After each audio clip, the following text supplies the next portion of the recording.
Dashëmiq të Medias Ngjallja, jemi me klerik dhe teolog të Kishës son ortodokse. Në qendër të këtij emisioni, të këtij bashkëbisedimi do të jetë tema e Krishtlindjes. Të ftuar kemi kënaqësinë dhe bekimin të kemi dy etër të Kishës son, atë Ilia Maznikun dhe atë Nikolla Kodhelin, gjithashtu dhe doktor Thomas Shkira dhe zoti Theodor Peci, kryepsalt në Katedralen Ngjallë e Krishtit këtu në Tiranë. Pa humbur le të fillojmë këtë bashkëbisedim. Faleminderit për ftesën që pranuat. Do fillojmë pa humbur kohë me juve, Ilia. Mund na thoni shkurtimisht se çfarë është kuptimi i Krishtlindjes? Krishtlindja së bashku me Pashkën janë dy festat më kryesore në besimin e Krishtit Ortodoks. Në kuptimin e mirëfillt, mesazhi i Krishtlindjes është mesazhi i shpëtimit. Është pikërisht ai shpëtim i cili u predikua që në kopshtin e Denit, siç e dim gjithë historinë, kur njeriu u rebelua kundër Perëndisë dhe shkeli urdhërimin e Zotit, Perëndia dha gjykimin e tij, përzuri njerëzit nga parajsa, por dha dhe premtimin e shpëtimit. Dhe Zoti premtoi që pasardhësi i gruas do ishte ai që do ta mundte Satanajin dhe çmimi i mundjes do të ishte vdekja e tij. Pra ai do ta shtyp kokën dhe ti do ta kafshosh në thembër. Pra shpëtimtari do duhet që të pësonte për shpëtimin e njerëzimit. Madje që sa ishte gjallë Eva ëndërronte dhe besonte që një nga fëmijët e saj do të ishte shpëtimtari i botës, dhe pikërisht kur lindi Sethi, ajo mendoi që ai do ishte shpëtimtari, por kaluan shumë mijë vjeçar. Sipas traditës, nga Adami deri tek Zoti Krisht kalojnë 5500 vjet të historisë së njerëzimit. Dhe Zoti vazhdimisht nëpërmjet të dërguarve të profetëve ripërsëriste shpëtimin që pritej që të vinte. Profeti Mojsi do të thoshte që Perëndia do të ngre nga mes juaj një profet të cilin juve duhet ta dëgjoni. Dhe ai do të sillte mësimin e ri të popullit të Perëndisë dhe shpëtimin njëkohësisht. Pastaj kemi të gjithë profetët me radhë, po të lexojmë në Dhjetën e Vjetër, të gjithë profetët kanë folur për ardhjen e Mesias, e shpëtimtarit.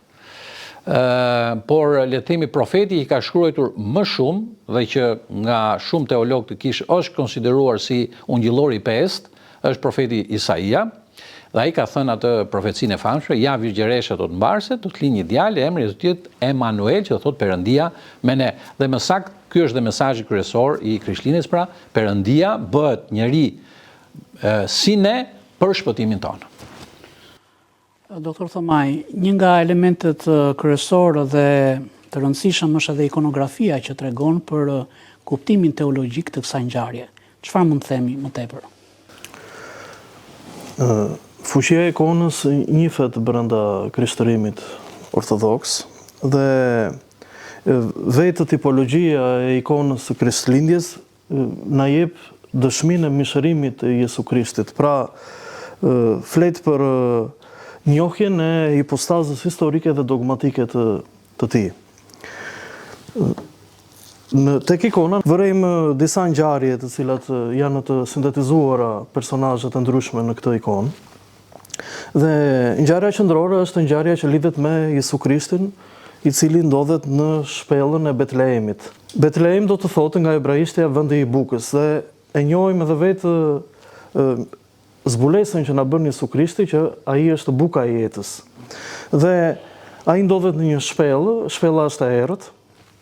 Edhe këtë e tregojnë të dhënat e traditës së Kishës, sepse është e errët, sepse kuptimi i saj është që me mëkatin, meqense gjithë njerëzimi qëndroi në hijen e vdekjes dhe me ardhjen e dritës, domethënë të diellit të drejtësisë, të vetë Krishtit, shpella u ndriçua. Dhe prandaj kemi një dritë në të kundërt të shpellës, sepse vetë Krishti paraqitet dhe vjen si dritë dhe zbriti deri në të poshtmet e ferit për të ndriçuar atë errësirë që ne e trashëgonim nga mëkati.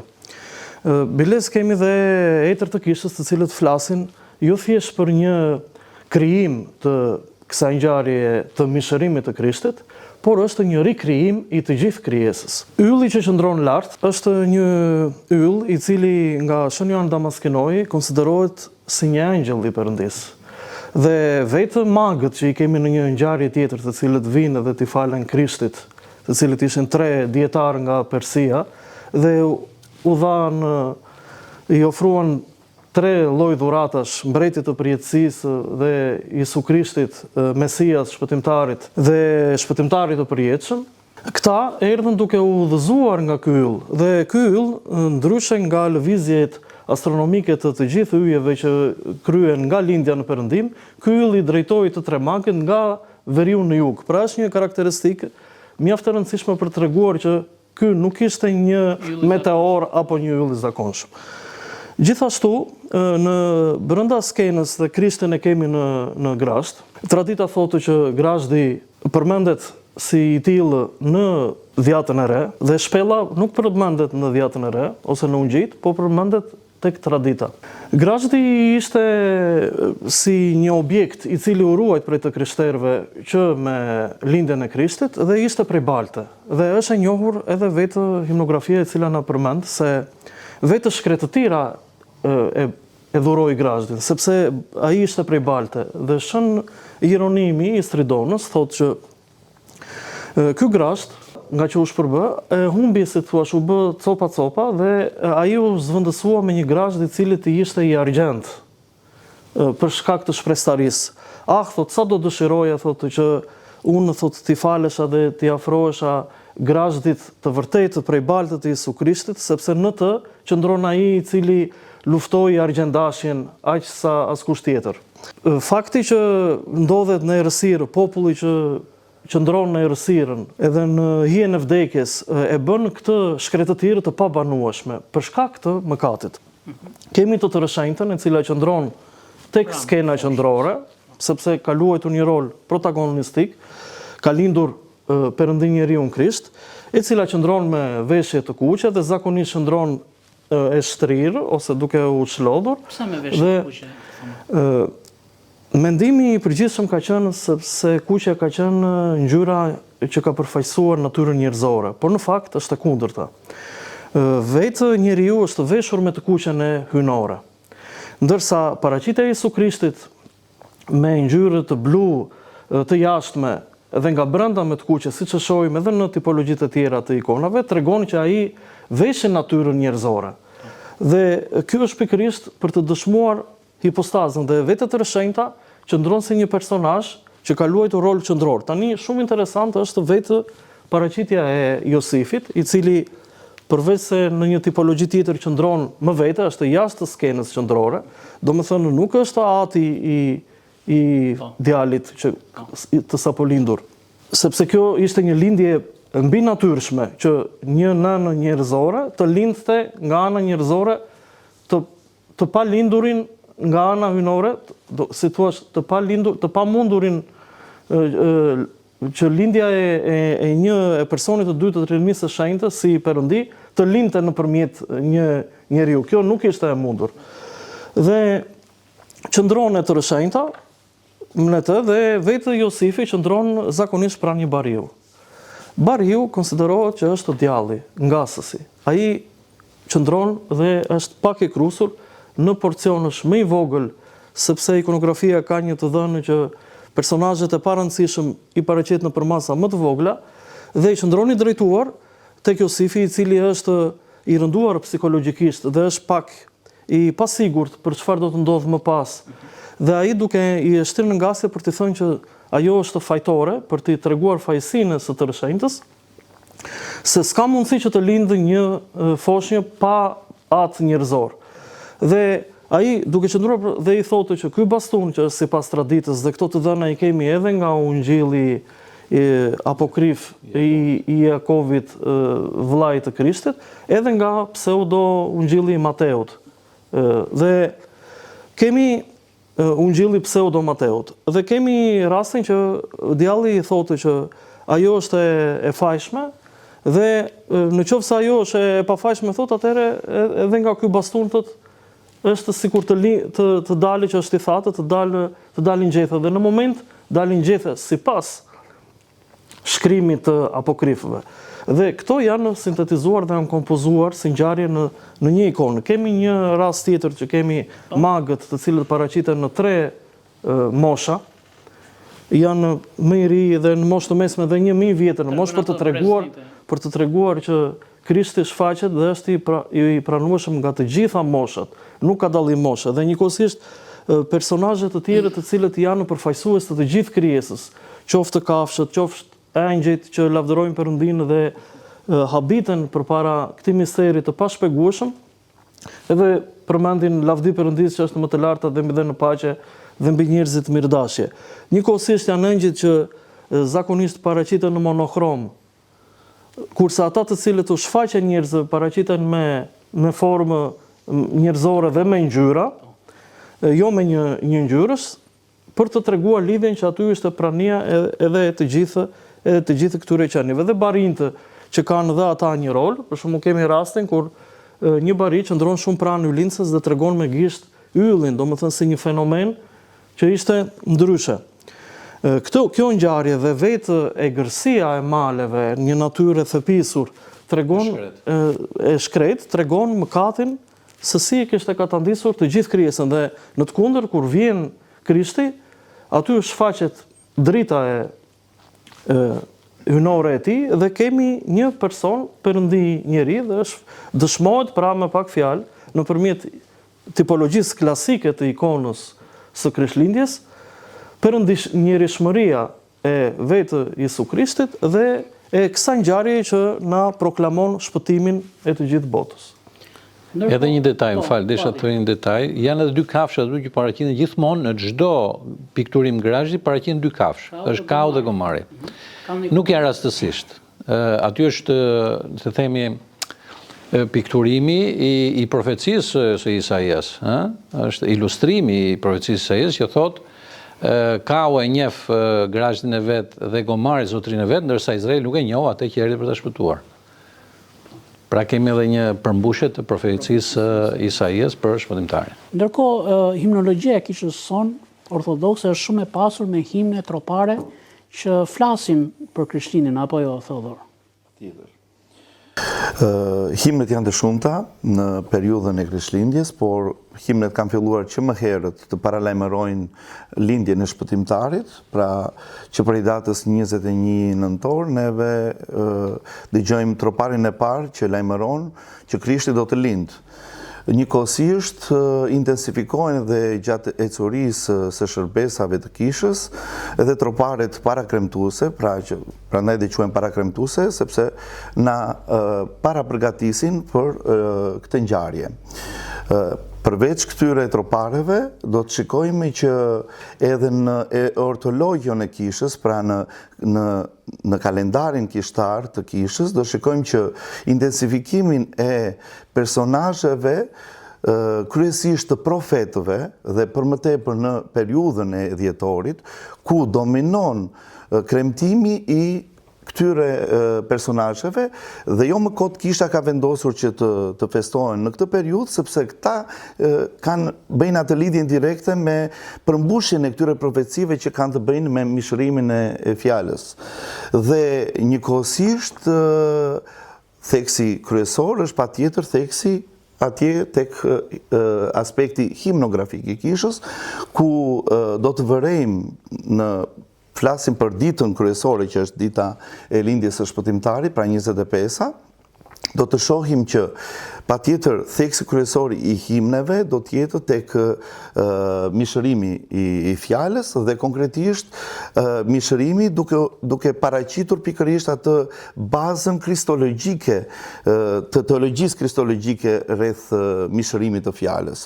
Dhe tropari kryesor është pëleshorja, dihet është tropari përmbledhës, po themi, i gjithë tematikës kryesore të Krishtlindjes, i cili thot lindja jote o Krisht Perëndia ynë, i lindi botës dritën e dijes së hyjshme, se ata që adhuronin çdo yll në qell, si sot prej yllit po mësoheshin, që të adhurojnë ty diellin e drejtësisë dhe të njohin si lindje që lartasi, o Zot, lavdim ty.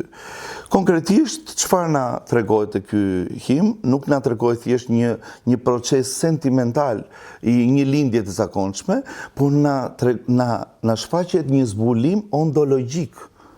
Pra zbulimi ontologjik i cilës, i së vërtetës, i dijes së hyjshme. Pra është një epifani kjo e gjitha, pra na shfaqet konkretisht ai që e njohim të gjithë që është dielli i drejtësisë, që është Krishti, dhe na tregohet pikërisht kalimi nga adhurimi i krijesës, pra tek adhurimi i vërtet që është adhurimi i krijuesit me këtë madhe. Dhe patjetër theksi tek ngjarja shpëtimtare dhe ndriçuese dhe jo thjesht një ngjarje historike.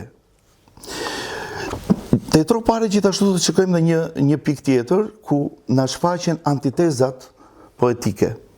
Këto kanë të bëjnë, është një lloj metode edhe himnografike, pra letrare njëkohësisht, për të shprehur një farë mënyre atë paradoksin që ndodhi. Dhe si na shprehen dhe tropare, na shprehen me këto fjalë: i panisuri nis, Virgjëresha lind, Perëndia bëhet foshnjë, pra foshnjërohet një farë mënyre. Perëndin që s'ka mot, thot tropari, brenda në mot e linda sot. I panzëni Perëndi, si na unxun në gjithani. Ati që ati kish në gji, si e mba nëna në piqi. Pra, këto nuk janë thjesht një retorik, po këto janë një mënyrë që etrit e kishës, himnografët e kishës, shprehen misterin dhe misterin e mishërimit të fjalës. Gjithashtu, Krishtlindja na paraqitet në troparet jo thjesht si një ngjarje personale, individuale, pra një lindje, siç e thash pak më përpara, një lindje sentimentale, po dhe jo thjesht një lindje private. Por na jep një dimension, na paraqit një dimension më të gjerë, dimensionin e përbotshëm të kësaj ngjarje. Pra, dhe troparet thotë: çfarë të blatojmë o Krisht, që u shfaqe në tokë si njeri për ne, sepse çdo krijesë jotja për eri me ty të blaton. Ëngjëjt himnin, qije i tyllin, magët dhuratat, barind mrekullin, dhe u shpellën, shkretëtira grashtin, ndërsa ne nënën Virgjëresh. Pra, na tregohet një veprim universal këtu. Pra, merr pjesë gjithë krijesa dhe ofron, merr pjesë në ekonominë e shpëtimit. Pra që është rikrijimi, domethënë. Gjithashtu, një personazh thelbësor në gjithë himnet luan personazhi dhe roli i hyjlinces, e cila në fakt është një garantuese e mishërimit real të shpëtimtarit. Pra, thotë tropari i shkurtores: Virgjëresha lindi sot, të përmiqënshme në fjalë, edhe dheu i blaton të paafruarit shpellën. Pra, hyjlincia nuk na paraqitet thjesht si një nënë e zakonshme, por si një kontribuese ontologjike në mishërimin e fjalës së Perëndisë. Hyjlincia na tregon që është toka që ofron shpellën, dhe një tropar tjetër thotë: ejani të marrim të mirat e parajsës brenda në shpellë, thotë. Sepse shpella është e barabartë me parajsën.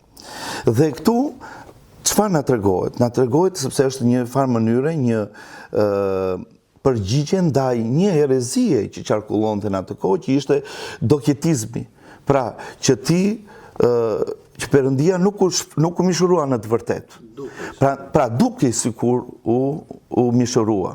Prandaj dhe personazhi, po themi, ose hyjlincia, luan një rol shumë thelbësor në këtë ngjarje.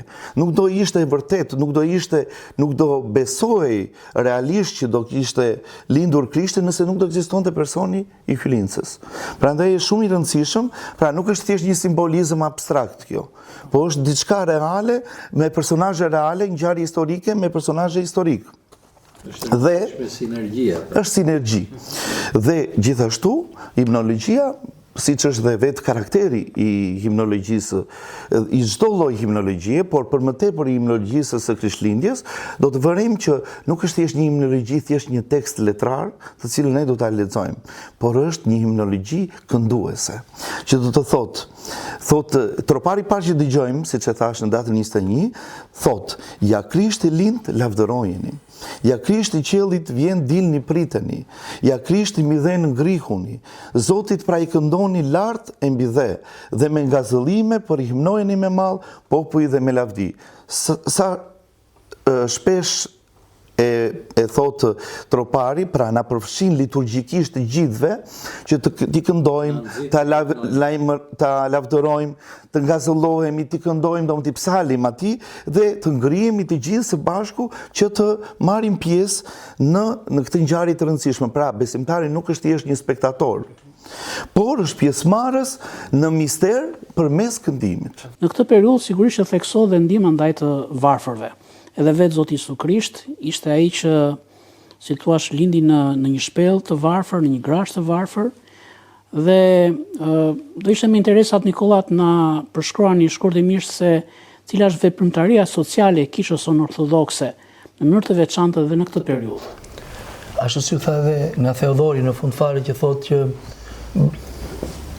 nxitja, bashkëveprimi është shumë i rëndësishëm. Në Krishtlindje festojmë mishërimin e Perëndisë. Perëndia bëhet njeri, na derdh, dërgon tek neve hirin e plot, na jep rrugën e shpëtimit.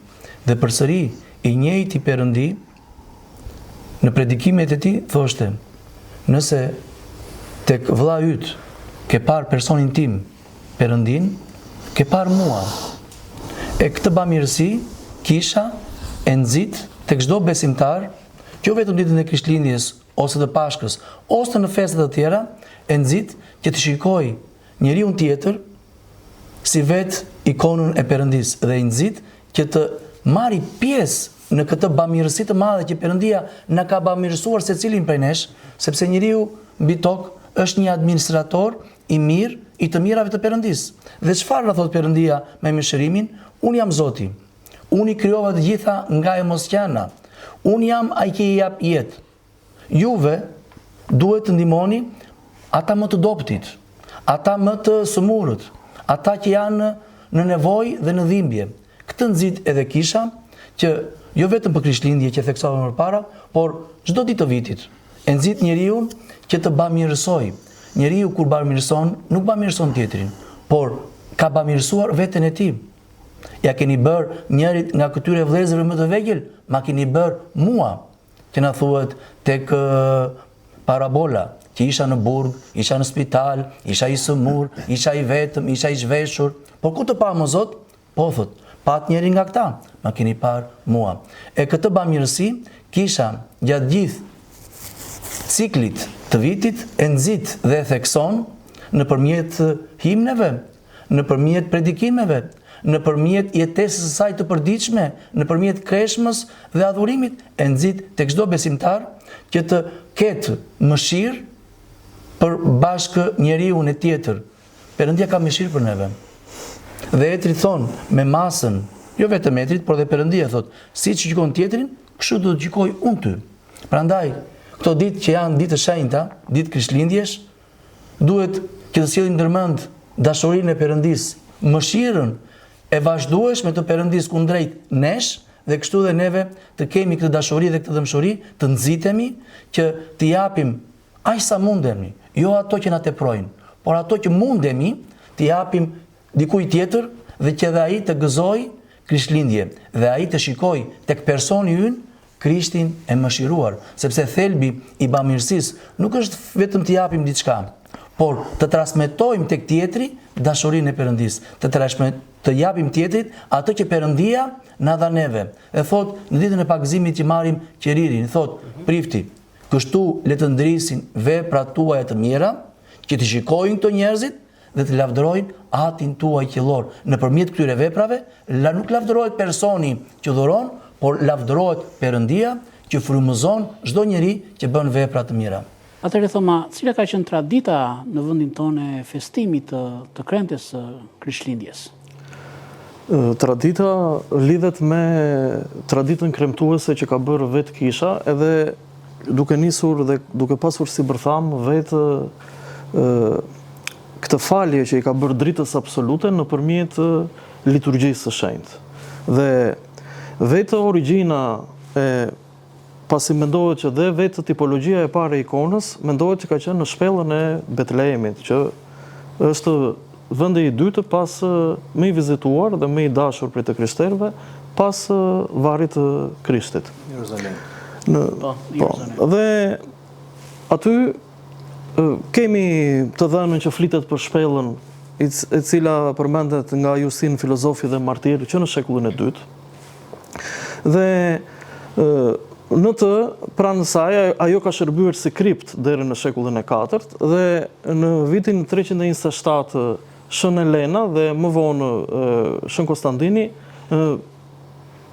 pati bëri një ndërhyrje aty dhe bëri një ndërtim për të favorizuar, si thua, këtë traditë kremtimi dhe adhuruese. Në shekullin e 6 Shën Justiniani i Madh ndërtoi bazilikën që ndodhet pranë shpellës.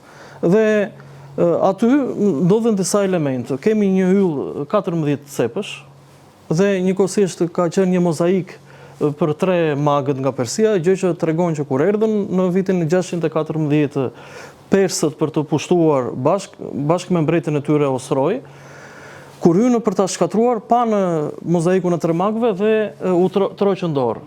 Më thënë nuk u përfshin në këtë gjë. Pra lejuan, si thua, atë 3 ditë festive.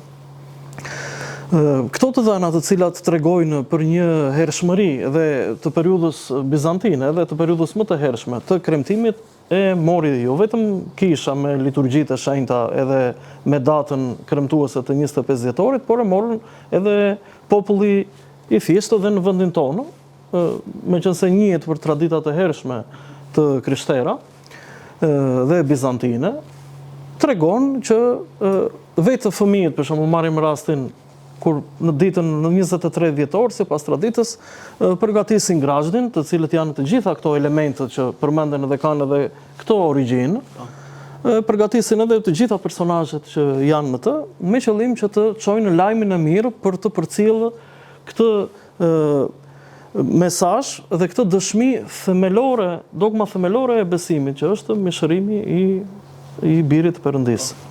Dhe njëkohësisht ata përgatisin edhe në anën praktike, bëhen grupe, përgatisin edhe blejnë edhe ato çomaket prej drurit dhe shkojnë në përportat e drurit, që shkojnë në qytete të ndryshme, si në Korçë, si në Berat, apo dhe në vende ku ka të krishterë, në Tiranë dhe kudo tjetër, në Durrës, dhe godasin me një trokitje karakteristike për të sjellë lajmin e mirë dhe këndojnë ato që këngë, të cilat janë popullore festive dhe që këndohen aq në një periudhë më të hershme sa nuk mbahet mend. Dhe është karakteristik që dhe familjet që i presin dhe marrin lajmin e mirë u japin ndonjë të hollë, ndonjë qerasje dhe njëkohësisht përgatisen edhe ato kolendrat ose kolindret, kuleç, të cilët janë kreshmore dhe u shpërndajnë, dhe kjo është një lidhje dhe një program festiv, nëse më lejoni ta quaj kështu, për të treguar që të gjitha moshat dhe të gjithë të krishterët marrin pjesë për të transmetuar këtë ngjarje kaq të rëndësishme, por që materializohet edhe nëpërmjet zbukurimeve, dekoreve të ndryshme, edhe vetë grupimeve të cilat shpeshherë janë edhe enkas të përgatitur për të realizuar të gjithë këtë program festiv. Po. Ndërkohë, Theodor, elementi i dritës është shumë dominues në këtë të kremte. Ashtu si tha dhe atë Nikola pak më parë dhe e përmendi edhe dritën. Është një festë me zbukurime, me drita, por gjithashtu drita kemi dhe flitet për të edhe në himnologjinë e kishës. Patjetër, dhe mendoj që dhe frymëzimi i gjithë kësaj praktike buron prej himnografisë, sepse vetëm në ditën 25, domethënë të muajit, do shohim shumë referenca që i referojnë domethënë konkretisht dritës, diellit, yllit, ndriçimi, të gjitha këto shfaqen që nga tropari bazik që është tropari përleshore, si e përmendëm pak më përpara, po njëkohësisht edhe në himne të tjera ku thotë duke përdorur yllin si gojë, domethënë o shpëtimtari i cili ishte ai i cili shpalli qielli domethënë nëpërmjet yllit, shpalli që është dhe i ndritshëm ylli. Jo, nuk ka vetëm thjesht si një objekt, por ka dhe ndriçimin njëkohësisht. Pra, ylli të dëftoi në një shpellë ty të panzënshmin, ylli lajmëron ardhjen e Krishtit, le të bijem gjithë pas atje ku ylli udhëton, ylli lajmëron ardhjen e Krishtit, diellit atyre që ndodhen në drejtësi, në errësirë, kur pa në rrugëtimin e mrekullueshëm të një ylli të rihet pazakont, ylli i të cilit na u shfaq. Herodi mësoi ikone saktë të shfaqjes së yllit, lindo Krisht për një vegjëreshe o diell, mendori i drejtësisë, na shfaqet koncepti i diellit. Më pas një tropar që shumë i bukur, thotë ti që u mëshirove prej shpirtit të shenjtë dhe që u bëre njeri për gjithmonë vegjëreshës Mari, na dhurove dritë o Krisht Perëndi përmes pranisë sate, o dritë prej drite, o shkëlqim i atit, ti e ngazëllove gjithë krijesën. Kur Jesu Krishti lindi prej vegjëreshës së shenjtë, gjithësia u ndriçua. Lindo Krisht për një vegjëreshe o diell mendor i drejtësisë. Sot pra të udhëhequr me dritë perëndie. Gjitha këto janë referenca.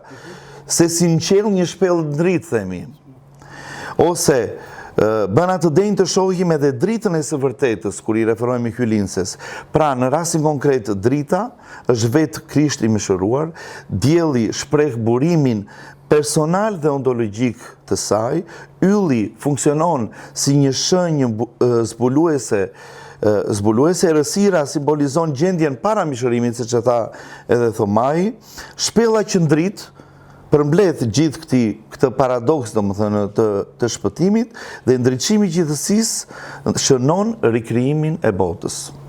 Po, faleminderit. Ndërkohë jemi në mbyllje të emisionit ton për shkak të minutazhit, do doja një mesazh të shkurtër nga dy etrit tan.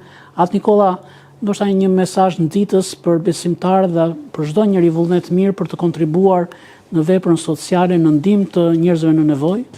Kryepiskopati i Tiranës në këto ditë festive nëpërmjet të rinjve, bijve të dritës këtu në Tiranë, nëpërmjet zyrës së grave, që është një zyrë e themeluar për ndihmë sociale, nëpërmjet mencës, shërbimi i dashurisë, por edhe shtëpive të tjera, të shtëpive të moshuarve dhe shtëpisë së fëmijëve që kemi në Shënvlashëm, kanë nxitur këto ditë aktivitete për të mbledhur ushqime, të mira materiale ose para për të ndihmuar këto familje në nevojë. Kjo nuk vjen vetëm si motiv i Krishtlindjes, por si një besim dhe një jetesë e vetë kishës. Kisha i nxit njerëzit, kisha është institucion i sigurt, i besueshëm tek shoqëria sot, edhe kisha nxit këto veprime bamirëse që nëpërmjet kishës çdo besimtar, por dhe çdo njeri tjetër vullnet mirë mund të dhurojë dhe këto të mira materiale do shkojnë tek njerëzit në nevojë, do shkojnë tek bashkëqytetarët tanë, do shkojnë tek miqtë tanë, do shkojnë tek besimtarët tanë. Dhe duhet këto ditë, akoma dhe më shumë, të shprehim dashurinë e Perëndisë tek çdo njeri që ka nevojë. Kjo është dhe mesazhi i kishës dhe për anën bamirëse. Po, faleminderit. Atelia, në përfundim, një këshill si duhet i presim dhe si duhet i festojmë Krishtlindjet? Ajo që doja që të thosha dhe ta theksoja për sa i përket festës së Krishtlindjes është që të gjithë neve, si të krishterë ortodoks, të shmangemi anës kozmike të kremtimit të Krishtlindjes, sipërfaqësore, siç zakonisht e trajtojnë njerëzit e botës, pra zbukurimi i pemës Krishtlindjes, blerja e dhuratave, vizita ke njëri tjetri, dreka e bollshme e Krishtlindjes kështu me radhë.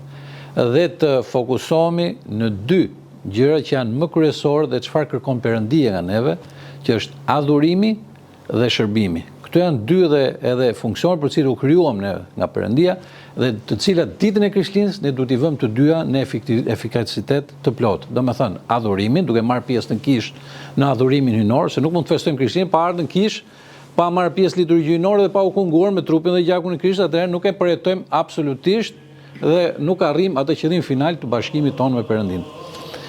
Dhe e dyta dhe shërbimi, që është shërbimi karshi Perëndis dhe njerëzve në nevojë, që është një binom shumë i lidhur ngushësisht me njëri tjetrin, sepse siç e citoi edhe atë Nikolla, atë që ja bëjmë këtij të afërm, ja kemi bërë drejt për drejti Perëndis. Pra këto dy aspekte duhet t'i theksojmë në festën e Krishtlindjes. Atëherë të dashur dëgjues dhe shikues të Medias Ngjallja, duke ju falendëruar edhe për vëmendjen tuaj, ju urojmë Krishtlindje të mbara dhe të gëzuara. Ju takofshim në emisione të tjera.